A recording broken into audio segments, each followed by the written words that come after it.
me. So the problem at the time for me, when it came, I purchased a house. I kind of jumped the gun. I was a little young. I think I was like 24 at the time, and I was living in it. And I realized that although the mortgage was low, I don't need to be living by myself. Right? I don't need to live by myself. I don't need to necessarily pay for it. I actually went to a real estate seminar, one of the little like 2-day boot camps. And at the end of it, the guy was like, but one of the easiest ways to get started in real estate is house hacking. And he explained it was just living in the house and renting out the other rooms. By that time, I was already doing it though. I was renting out rooms to my single soldier friends and whatnot. So at that point in time, I heard that, and you know what? Something kind of boiled up and said, I'm a real estate investor. Welcome to Elevate, the masterclass where we dissect the elements of exceptional achievement and lifestyle design with a focus on personal growth and real estate investing. Now, here's your host, Tyler Chesser.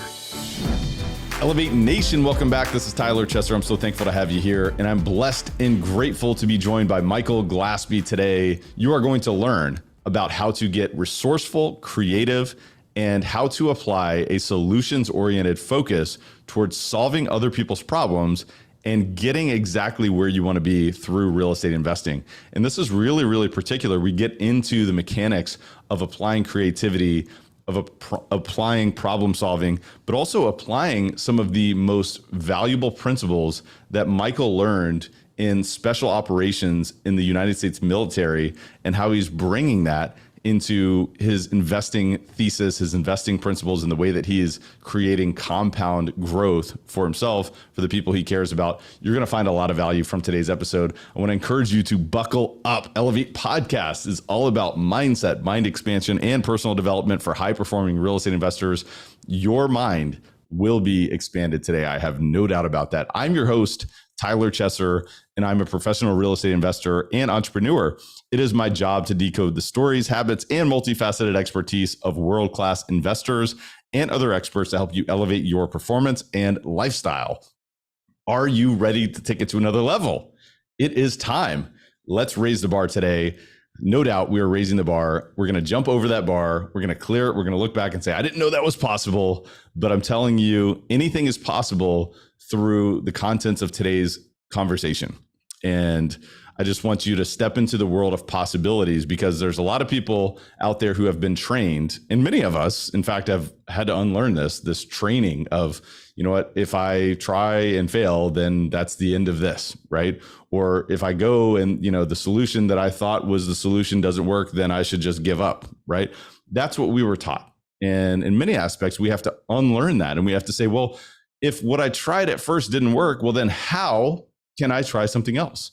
And if I don't have any time, or if I don't have any money, or if I don't have any experience, well, then how can I get what I need to get to where I want to go? Because a lot of people say, you know what, it's just not possible for me. I didn't grow up with money. I didn't grow up around this business.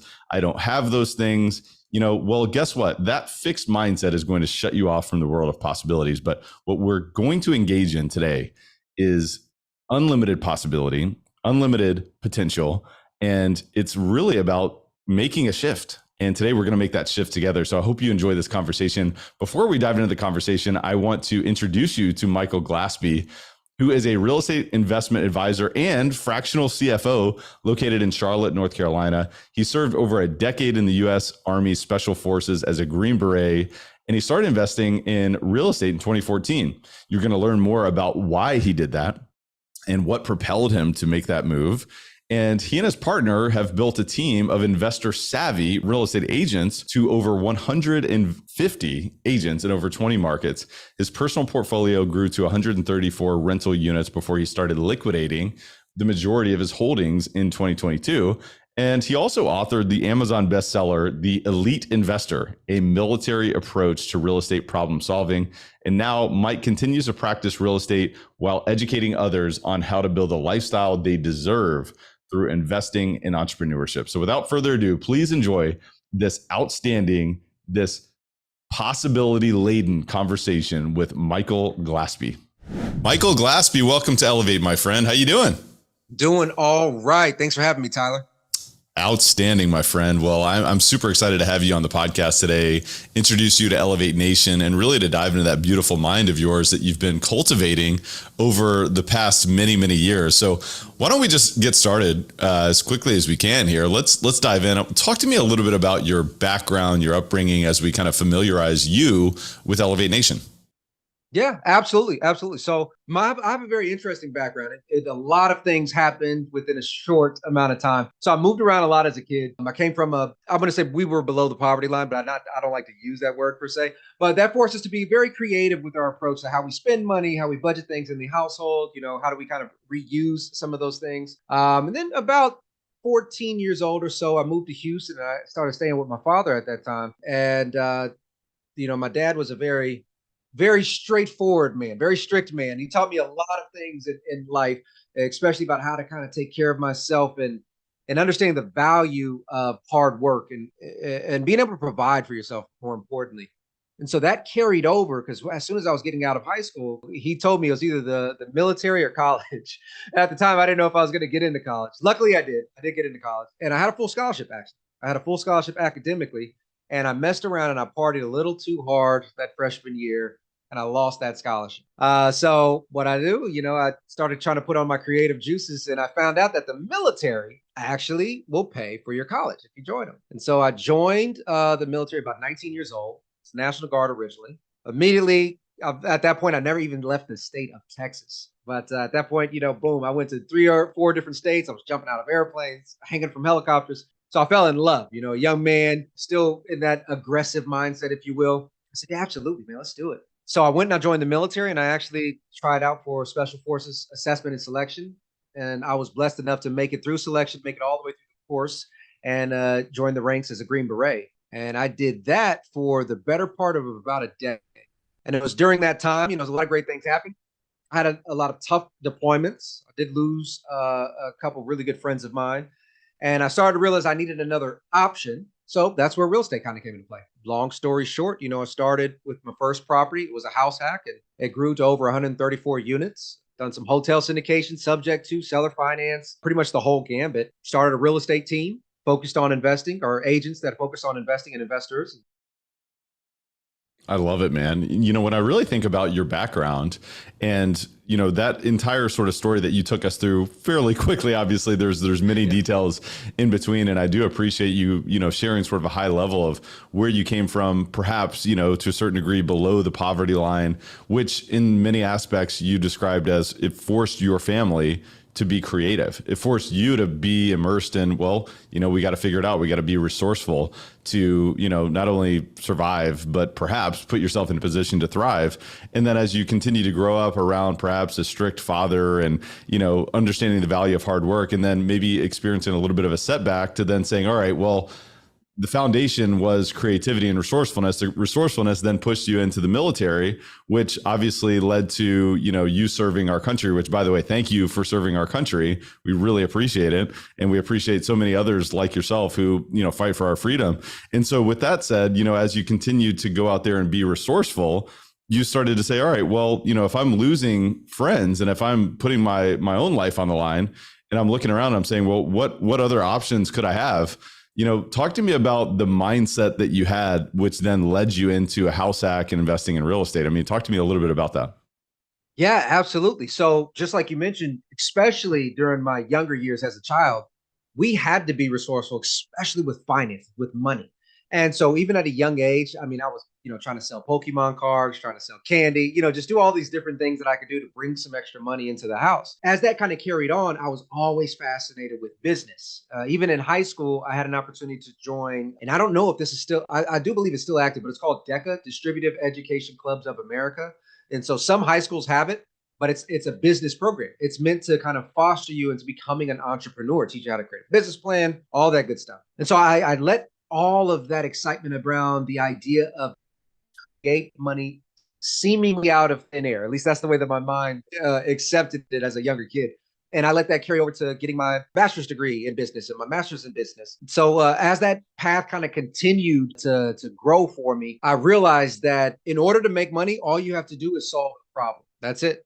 And even Elon Musk is most notably, or not most notably, but even Elon Musk says that your paid in direct proportion to the problem that you solve. And so that just really resonated with me. So the problem at the time for me, when it came, I purchased a house. I kind of jumped the gun. I was a little young. I think I was like 24 at the time.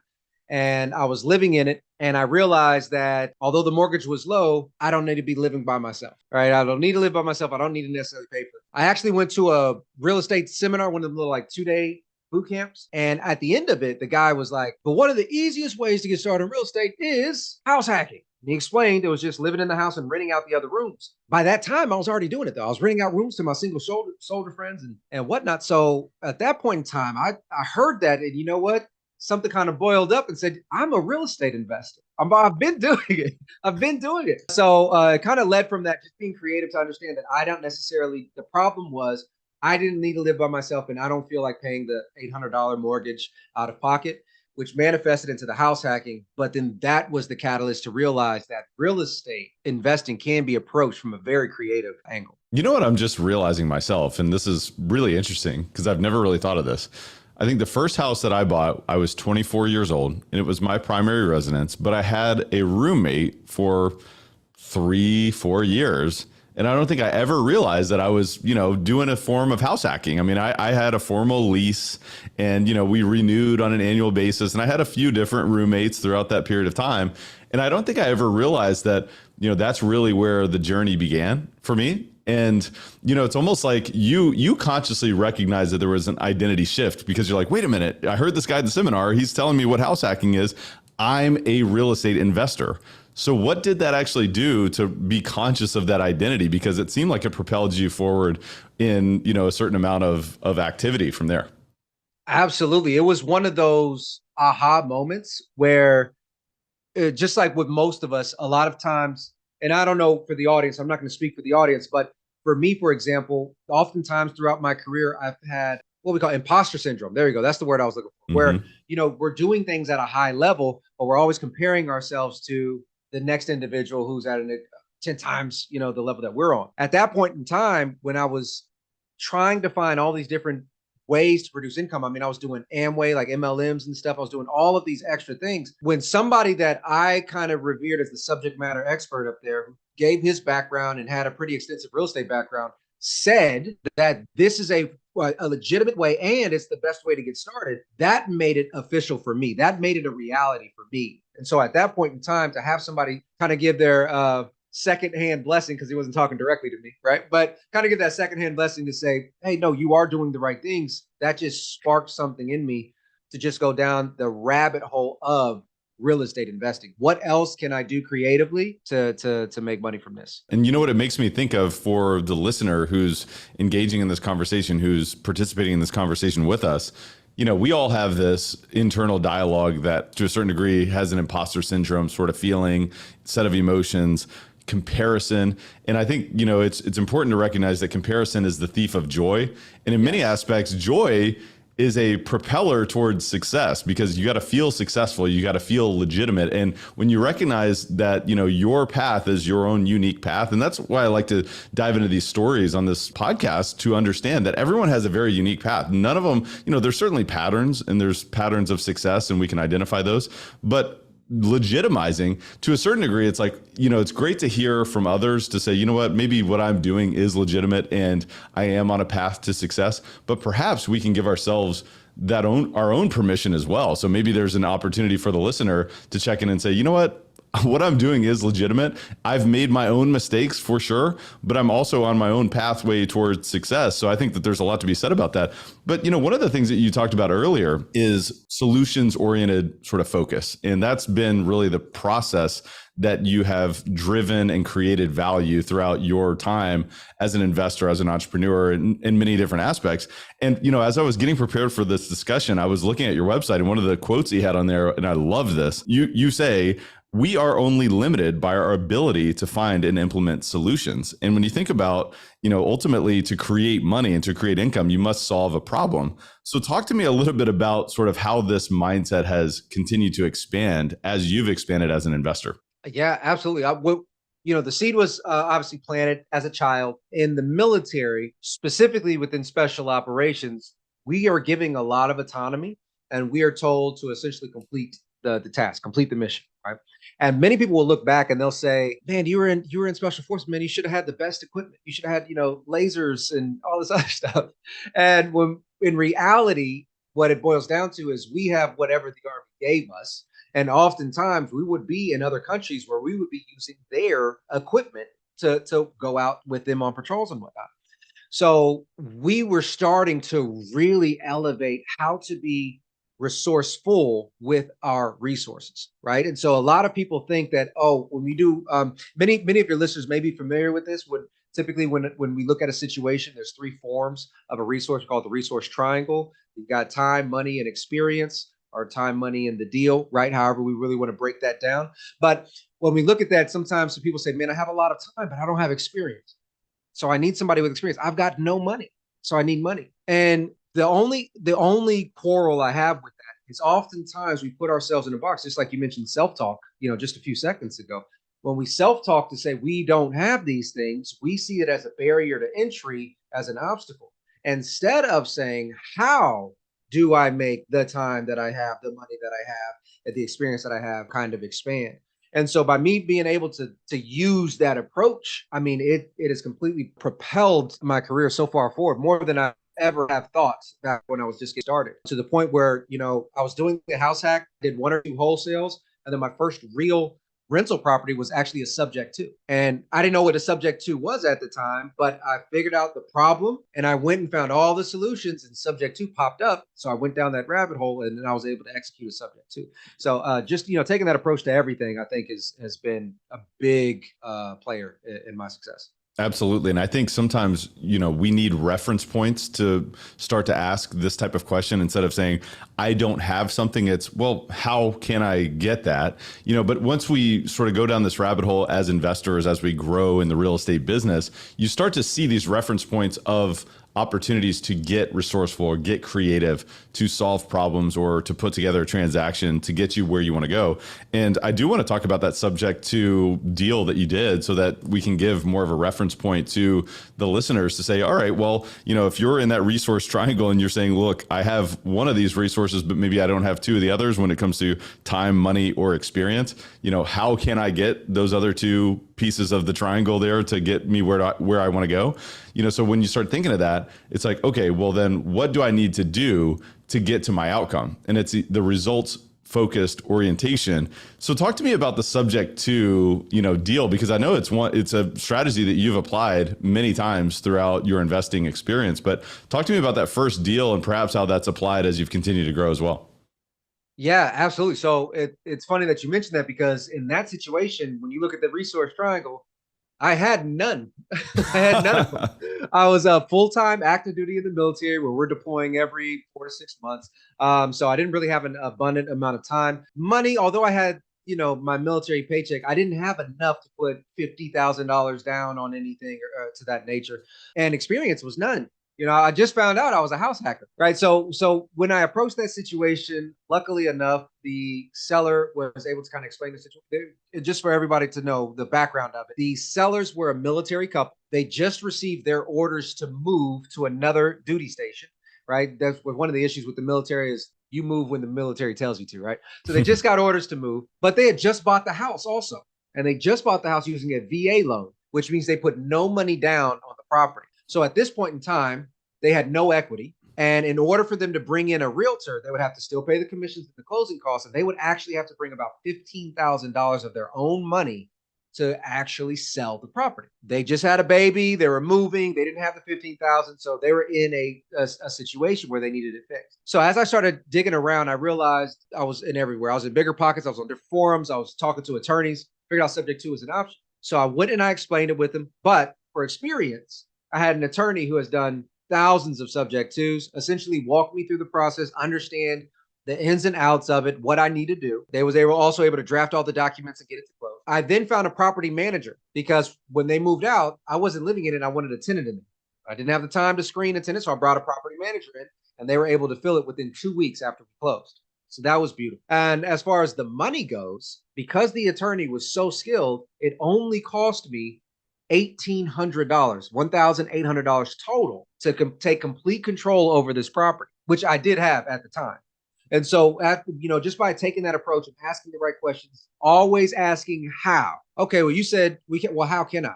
Well, you need to do this. Well, how can I do that? And by always asking how, then I was able to kind of put the puzzle pieces together to make it a reality. Once you went through that case study, if you want to, once you went through that experience, oh man, everything was a puzzle to me at that point. And then it just was always how and talking to the right people. So in that experience, understanding the motivation of the seller allowed you to design the solution that was subject to for the sale. So talk to me about the details of what was subject to in that particular transaction so we can give even more of a reference point. Yeah, absolutely. So subject to, in the grand scheme of things, and I should have said this from the beginning, I apologize to the audience, but a subject to essentially means that the mortgage, the existing mortgage, will stay in the seller's name. However, the property will be deeded over to the new buyer. And in this situation, the property was deeded over to me, but the mortgage stayed in the seller's name. Many people will ask why. Why would a seller ever do that? But as I just mentioned, this was a stressed situation where they didn't have the money to exit. They had no time or energy to even want to deal with the tenant.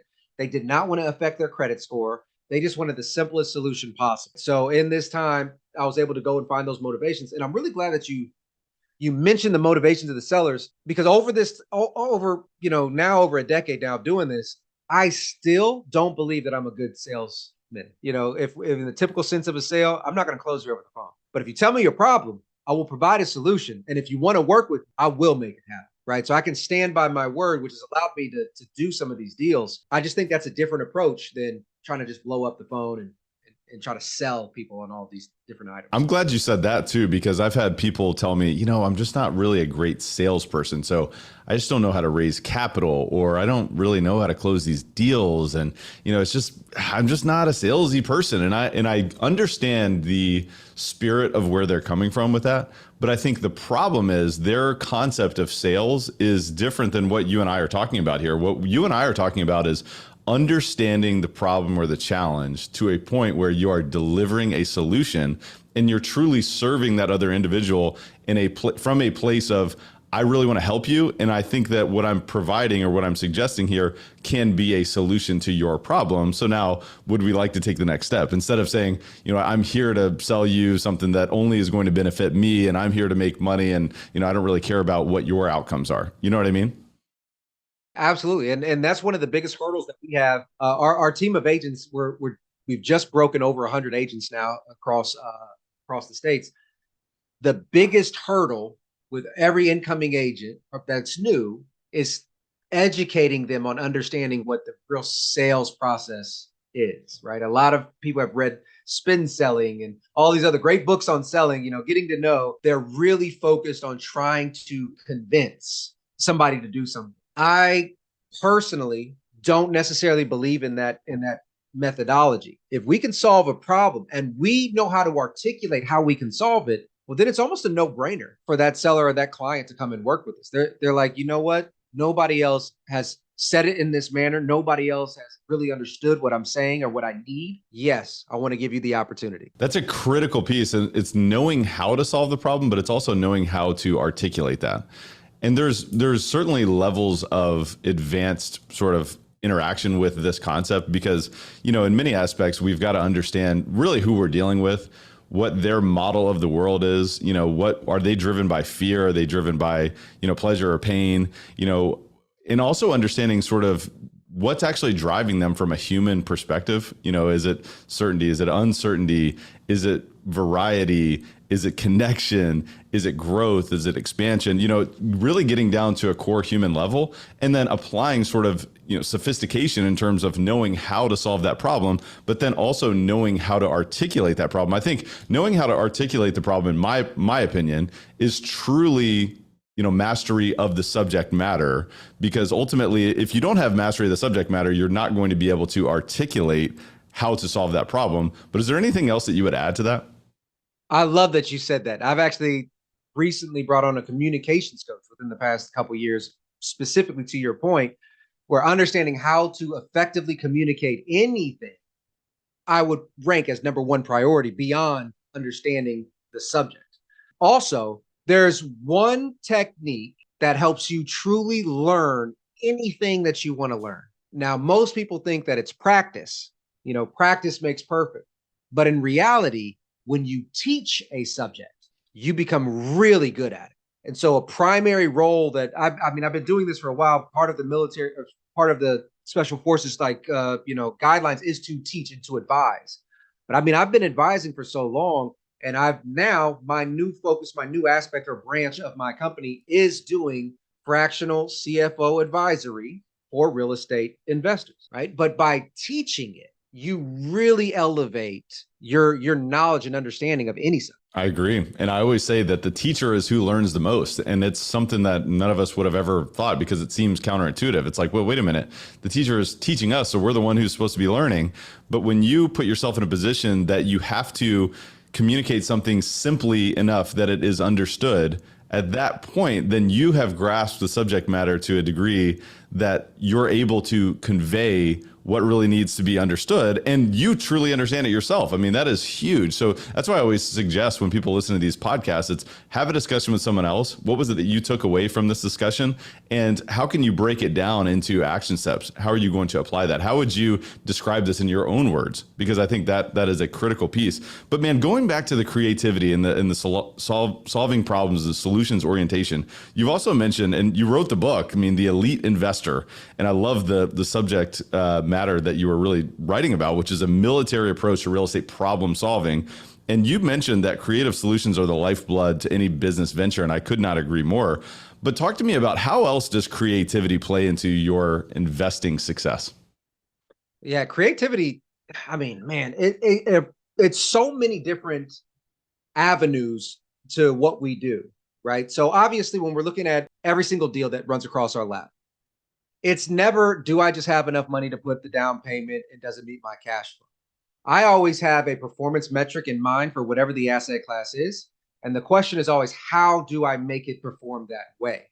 And so maybe it's not traditional financing. Maybe it is seller financing. Maybe it's a seller carryback plus a loan assumption. Maybe it's, whatever the case is. It's always, how do I get to that return metric? And to speak on that a little bit further, the first hotel that I acquired was actually a mix of loan assumption, seller carryback, and syndication to bring in the capital improvements. So essentially, we were able to buy a $2 million asset with $50,000. Right. So it's like a little to no money there. So that's an example there. But it doesn't just stop at the deal. It also is, how are we creative with structuring our partnerships? Because let's think about it. Unless we have in-house contractors, in-house whatever, bookkeeping teams, whatever the case is, we are now competing with these other experts for their time and their energy. So how can we be creative in our approach? So one example is we've always you can shoot yourself in the foot with this, but for example, for one of our contractors, that was just really great work. We said, you know what? Not only are we going to send all of our clients, we're also going to get our agents to come your way too. Before you knew it, they were completely at capacity, and so we got to kind of be mindful of that. But we've been able to do that for contractors, property managers, bookkeepers, our CPA, all of these things that allow us to now negotiate for lower rates, right? Because it's now a tit for tat type of situation. So being creative in every aspect has allowed us to scale at the level that we have. One of the things, you're really opening my mind because you're talking about looking at a deal and saying, look, my goals are this. Now let's reverse engineer the structure, the transaction, the way that we're bringing in partners, the way that we're structuring the partnership, the way that we're looking at the debt, the financing, the way that we're looking at solving the seller's problem. It's like you're looking at this instead of saying, all right, well, here's what it is and here's what it gets me. It's, well, the outcome that I'm looking to accomplish is, so now let's go back and let's say, well, what needs to happen to get me there? 100%. And I think that's where most newer investors really struggle, is because they'll turn down deal after deal, be like, no, my numbers don't work. And I'm like, how do they don't work? Well, as a wholesale, they don't work. As a flip? Do they work as a seller financing? Do they work as whatever? Right. And so I have my criteria across the board, my performance metrics for each style. I'll see as a rental, how can I make it work? We got seller finance and loan assumption subject to.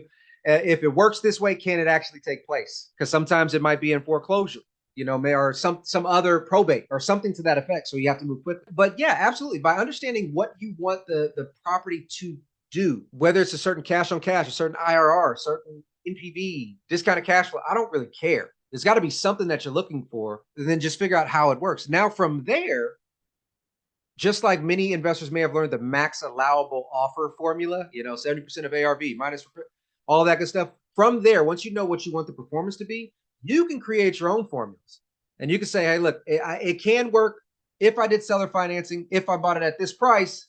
So let me offer 20,000 below, and let's see if we can get this thing rolling. You know what I mean? So it's just all about understanding what it is that you want in the first place before you can reverse engineer. Hey guys, I want to remind you to check out CF Capital. CF Capital is the premier boutique real estate investment firm in the Midwest and Southeast region of the United States. We are a national real estate investment firm with a purpose. We provide property investment and asset management solutions to help passive investors maximize returns on high value multifamily communities. But our investments go far beyond acquisitions. We invest in people. We are in the business of elevating communities and raising the bar for everyone within our ecosystem. CF Capital is a real estate investment firm focused on the acquisition and operation of multifamily. Confidently deliver tax advantage, stable cash flow, and capital appreciation with a margin of safety. By investing alongside our team, investors can preserve and grow their wealth without having to deal with tenants, termites, or toilets. Investors come and stay for the outsized returns we create in our deals while appreciating the ancillary opportunity to make a bigger impact that only CF Capital can provide. If you're an investor and want to invest with us, here's how. Learn more about CF Capital at cfcapllc.com or by simply clicking the link in the show notes of this episode. We will see you on the inside of this powerful community, so let's elevate communities together. See, this is exactly why I think it's important for investors to engage in these type of discussions, but also open your mind to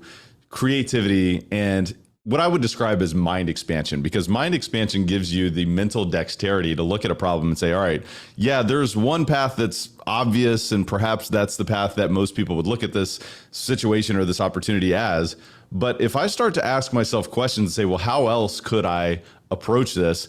And I start to surround myself with reference points of other things that have worked, because, in many aspects, we're not recreating the wheel, right? All of what we're talking about has been done and is done on a daily basis, to the degree of thousands of transactions, across the country and perhaps across the world. And so recognizing that and expanding your mind to say, you know what, maybe that's the traditional route, but the non-traditional route might get me to my outcome. And I think the other piece too is like, let's remain focused on what are our goals. Because, really at the end of the day, a lot of times we lose sight of that. We think, well, I'm just a real estate investor and this is what I do. I go buy these type of properties, but it's like, well, are they getting you to what you want? Are you actually getting the outcome that you want to achieve? So I'm glad that you brought all that up. But, the other thing too, that all of this really makes me think of, and it comes back to some of the military philosophy of doing more with less. And ultimately, that's what we're talking about, is doing more with less. Because a lot of people look at real estate and they'll say, all right, yeah, that sounds great. Maybe one day I'll win the lottery and then I'll be a real estate investor too. But what we're talking about here is that doesn't necessarily have to be your starting point. It doesn't have to be it doesn't have to be your middle point either. And so talk to me about maybe some advice that you might give to your younger self about doing more with less, particularly in real estate or otherwise. No, I that's a great point. I always, that's one of my mantras, right? How can I do more with less? So I'm really glad that you brought that up. So younger self advice. Okay, here's a great one. So when I started off, after, I figured out I was a real estate investor, and then I did my subject to, I made a goal. I said, I want 100 doors in 10 years. That was my goal. And by writing down a goal, it allowed me to really focus it on the goal. And I actually got over 100 doors in less than 3 years. Right. So it was massive growth. Hindsight being 2020, you can grow too fast. You can grow too fast. And I didn't have the systems in place. I didn't have the reserves in place. I didn't have a lot of things in place. So what ended up happening was I got these 100 doors that I thought were going to, make me a billionaire, and I was going to be able to live on a beach. In reality, I had to work twice as hard because there was capital calls and things that I needed to do that I wasn't prepared for. So one piece of advice that I would give my younger self is understand exactly what your goal is in life and make sure that your business plan matches that. One of the scenarios or analogies I typically use with a lot of my agents that are coming on, or some of my investor clients, when I ask them very clearly, what is it that you want? They say passive income. Great. How much passive income do you need? I need $5,000 a month of free cash flow. I said, okay, great. So let's just say it's $10,000 a month in net cash flow that they need. All right, great. So we can do $300 a door. Let's do the math. $300 a door. You need this many doors, right? And before you see, it's a huge portfolio. Now it's daunting. Now it's like, man, I don't know how I'm going to get all of that. Or we can get you, 7 or 5, let's just call it 5 properties that are free and clear, right? Or 5 properties that are Airbnb or vacation rent that cash flow a couple thousand a month. And then you see the light bulb spark and it's like, wow, I can do more with less as long as I keep those strategies aligned. And to that point, the last little story I want to share is that I actually had a client of mine. They just signed on a couple months ago. I was doing the fractional CFO services. They were crushing. They're doing about 60 flips a year. Every flip was giving them somewhere around $50,000 or so, $60,000 on average. They thought they were crushing it. Well, once I actually went into their books, looked it up, we cleaned it up, and we got clarity, they actually lost $90,000 last year. And when I told them that, they got to the point where they're saying, Mike, I think we're going to quit. The next meeting, they're like, I think we're going to quit. We thought we were crushing it. We're obviously not. And so when I asked them, I said, what was the whole point of you starting investing? Well, we were supposed to do these flips to buy the passive real estate, right? So we can get this cash flow. And what happened was they got so fixated on the flips. Oh, 60,000, 50,000. And then they said, well, how can I get more flips? Then I do wraparound mortgages, seller carrybacks, lease options. They're starting to do all of these things that in reality was bleeding money out of their pocket. And they lost complete sight of the passive income. So to that point, if you don't have clarity of exactly what you want, your strategy will not be aligned. But we always need to do that check-in. Hey, is this right? Are we still on the same page between business and personal? Man, that is really good. And, there's a check-in too, right? Because perhaps many of the listeners are saying, man, this is a good call out for me. It's like, oh, maybe I need to check in with what exactly do I want? And, does my goal match the business plan that I'm operating currently? And having clarity of obviously the financials is a critical piece as well. The other thing too that I'm thinking about in this conversation is, like a lot of what your experience has been in the military, being a real estate investor for the long haul, which really this is a long game. That's what it's all about. It's all about being strategic.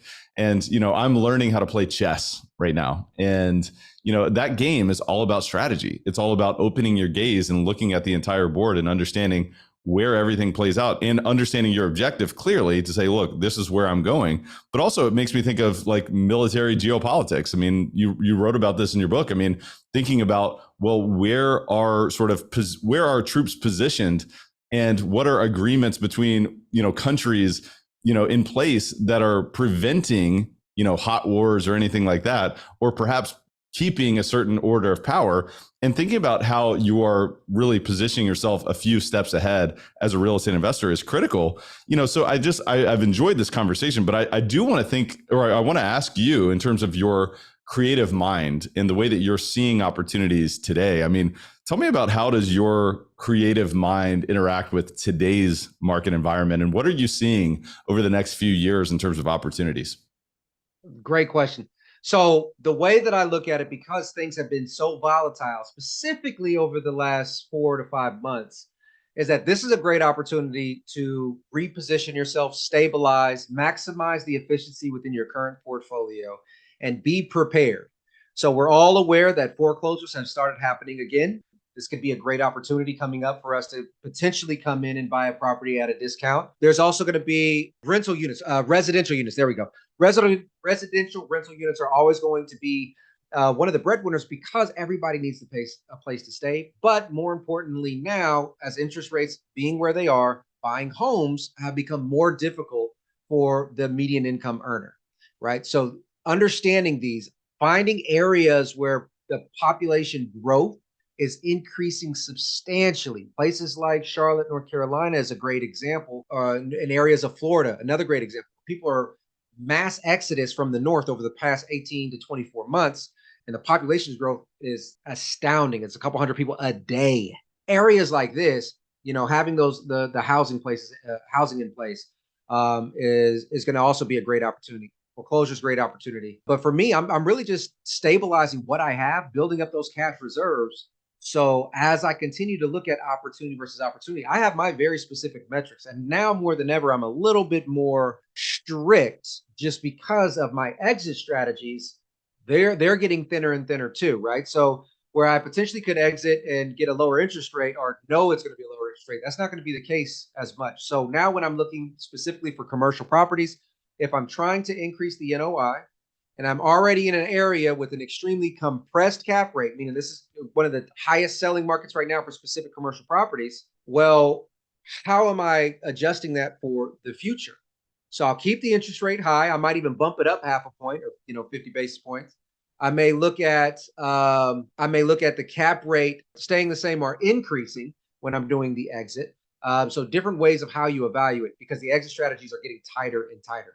So yeah, all of these different things are things to consider for sure. But as long as you're ready when that opportunity comes, I think you'll start to find more success while others aren't.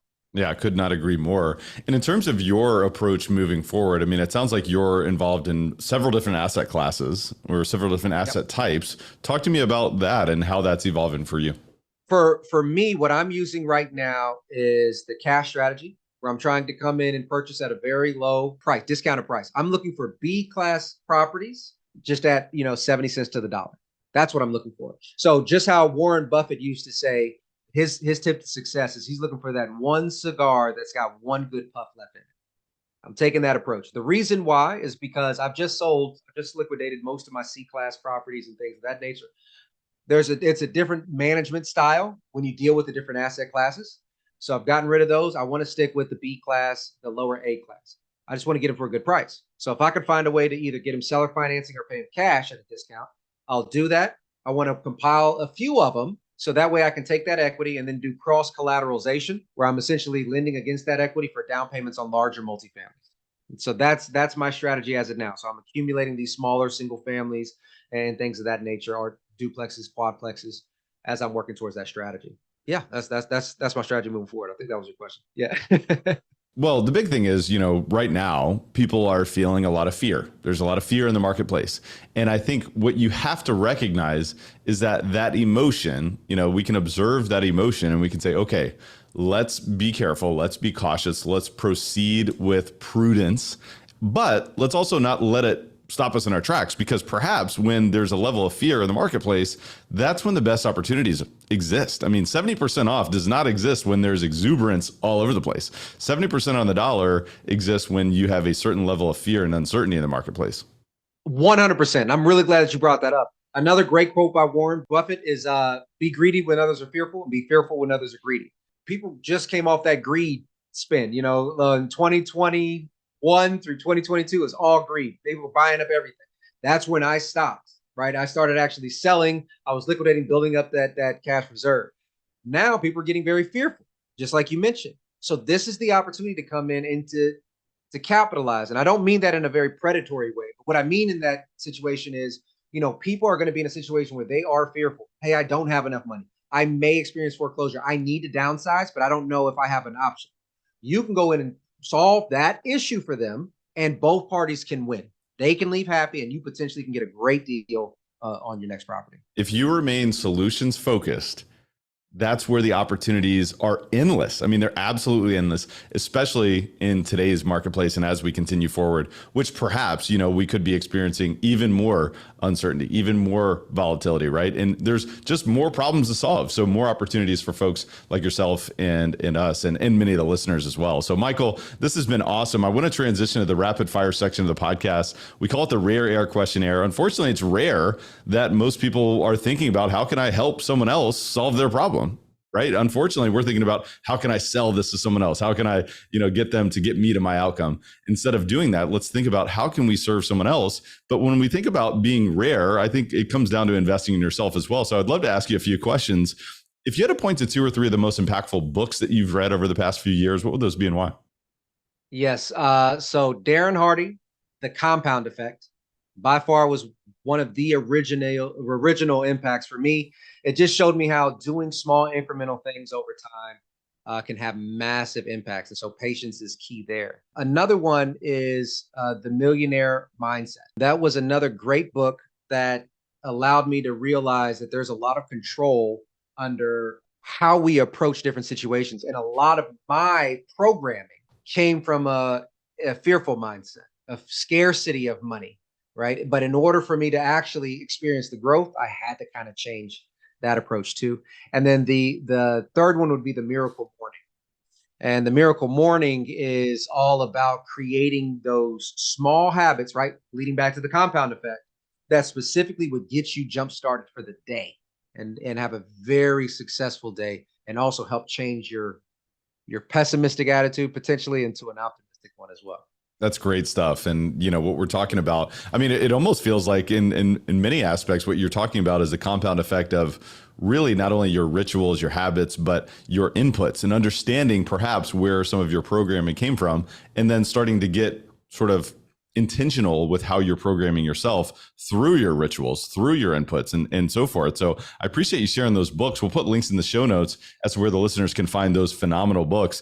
But aside from what we've talked about so far today, what would you say about the biggest way that you elevate your life on a daily basis is? Elevate my life. And this is something that has been fairly new to me. It's been introduced over the last, I'd say 18 months or so. But for me, it's spending quality time with people that I genuinely care about. And so this, not only family, but friends too, and making a genuine effort to say, hey, once every 2 weeks, we're going to go hang out. Once, because I found it for myself, and I'm sure others have as well. It's too easy to get over consumed in your business, but especially when you have specific goals that you're trying to race to the finish line.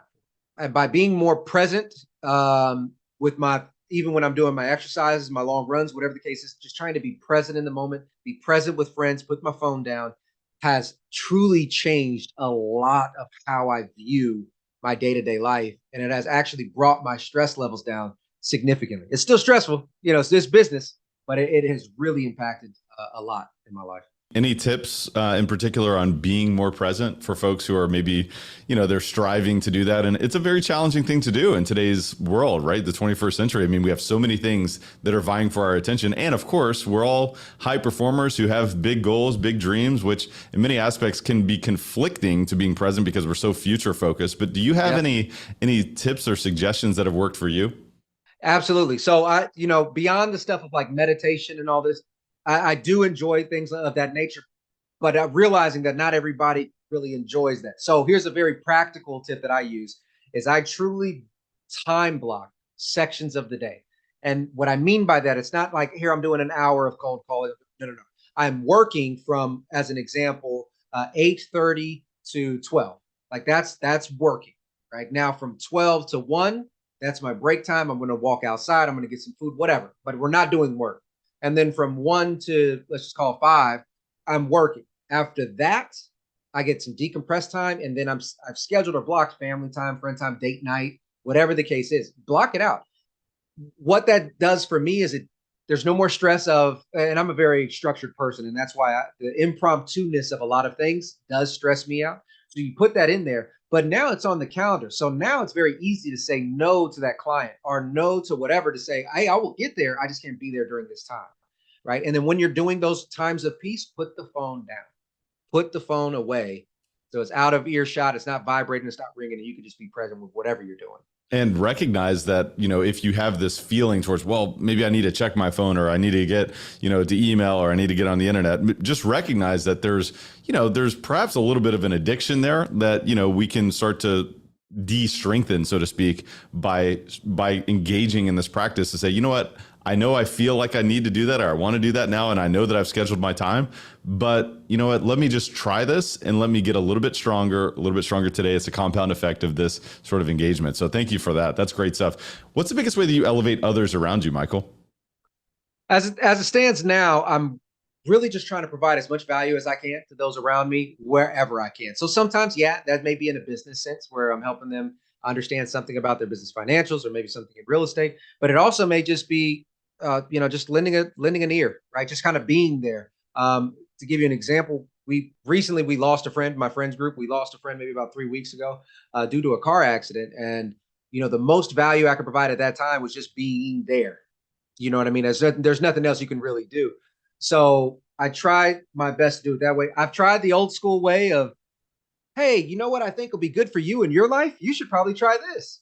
That's never a good look. You know how that goes. That's never a good look. So just kind of being aware that the best way I've ever heard explained to me, an old commander of mine said, you heard of the golden rule, right? Would treat others how you want to be treated. He was like, leaders actually follow the platinum rule. Treat others how they want to be treated. Ooh. And that has stuck with me for ever since I heard it. It stuck with me. And so I'm very conscious of how I interact with people to make sure that I am providing value to their situation at the time of our interaction. Michael, this has been absolutely outstanding. I just want to thank you so much for being a part of the podcast. I want to acknowledge you as well, man, for your continued resourcefulness and creativity and your continued evolution for solving other people's problems, which is helping them get where they want to go, but it's also helping you get where you want to go, which is an amazing win-win-win experience. So I just want to acknowledge you. I just want to show my appreciation to you. Are there any parting thoughts or words of wisdom that you'd like to share with Elevate Nation today? You know, we said it a million times here, but mainly that there's always a how. There's always a how. Our job is to find the how before we make the decision if we're going to do it or not. And that's all I'm going to leave everybody with here. You know, that reminds me of the fact that, you know, when you ask yourself this question, how, what we're talking about is then we're stepping into not only the world of possibilities, because the world of possibilities then potential exists there, right? But it also gives you this opportunity to say, well, you know, maybe that means that I have a growth mindset instead of being fixed, because the fixed mindset says there's no solution. This, you know, there's a brick wall here and I can't get to where I want to go. Now, when I ask myself how, I start to say, well, wait a minute, maybe that means that I can be something different, or I can create a new solution, or there are resources out there, or there are other people who can help me figure out this Rubik's Cube. So I love that. But I think it's all about the growth mindset versus fixed, because fixed, you know, there's no world of possibilities there. You might as well just shut down and you know, go back the other direction. So Michael, this has been so much fun. I want to thank you again. Tell the listeners where they can learn more about you and what you do. Yeah, absolutely. So you guys can find me on my website, which is michaelsglaspie.com. You guys can follow me on Instagram as well, which is michael.s.glaspie.